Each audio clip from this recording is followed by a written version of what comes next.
All right, guys, today we're going to be, we're going to be working with tenths and hundredths, all right? And we're going to be changing tenths to hundredths. We're going to be writing them as decimals, writing them as fractions. So first, let's look at what the place value tenths and 100ths looks like, okay?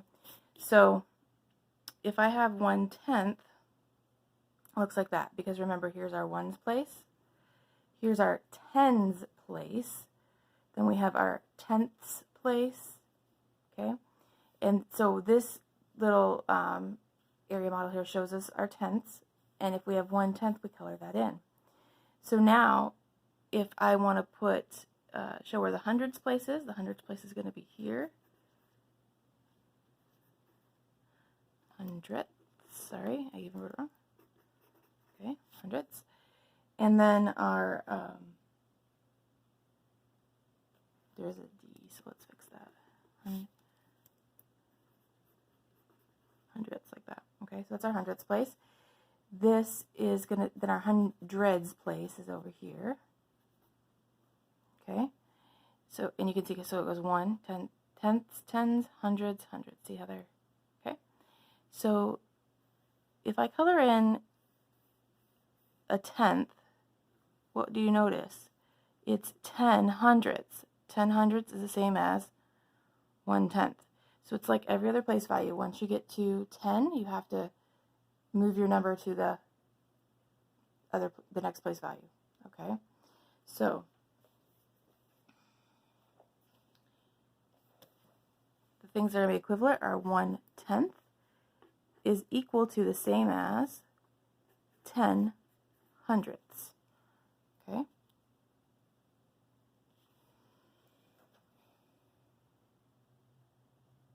So how can we do that without drawing a picture every time or just knowing it? Well, we can say 1. So what do I multiply 10 by to get 100?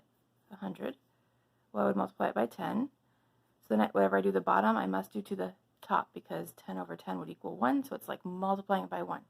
So remember, it's like changing its clothes, but so it looks different, but it's the same fraction. Okay? So then we have 10 100ths. Now, if I started with 10 100ths, and I wanted to turn that into 1/10, instead of multiplying, what's the opposite of multiplication? Division. So I'm going to divide by 10, divide by 10, and I'm going to say 10 divided by 10 is 1. 100 divided by 10 is 10. Okay? So I can go either way. Now, if you notice something, you might have noticed that what's the only difference between the two is this 0 right here. You either have it or you don't. Okay, so you have it or you don't. All right. So let's think about that, and let's do the next one. So if I want to take 3/10, I'm going to show that on my model here. Okay, and I want to turn that into hundredths. What am I going to do? Well, I'm going to multiply it by 10, and that's where I could draw my lines. 3, 4, 5, 6, 7, 8, 9. And then if I colored in the same number of columns, I would have 3, so I would be 10, 20, 30. 30. So what am I doing? I'm just multiplying it by 10. Okay?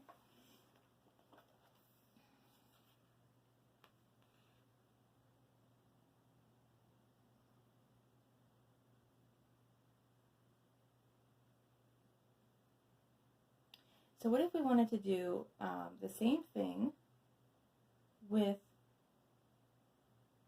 a different fraction? So instead of doing it in the even numbers as with tenths, let's do it with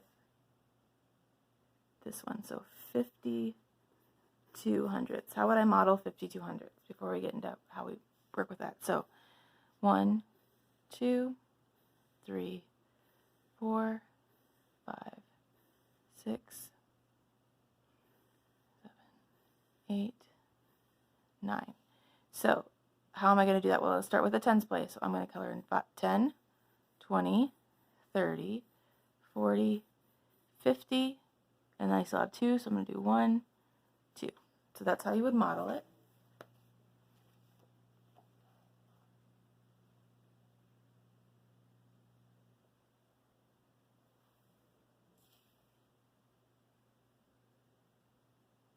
How would I write that as a decimal then? Okay. So how many tenths do I have? 1, 2, 3, 4, 5. Where is my tenths place? My tenths place is right here.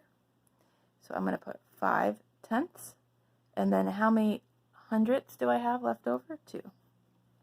Okay. Let's do it with 35. So I'm going to draw my lines again. 1, 2, 3, 4, 5, 6, 7, 8, 9. And I'm going to do 35 hundredths. So I'm going to start with my tens place. And I'm going to say 10, 20, 30. Then I have 5 left over, so I'm going to go 1, 2, 3, 4, 5. That's how many hundredths I have. So I have 3 tenths. See how the 10 sticks? 3 tenths and 5 hundredths. So we would say that 35 hundredths.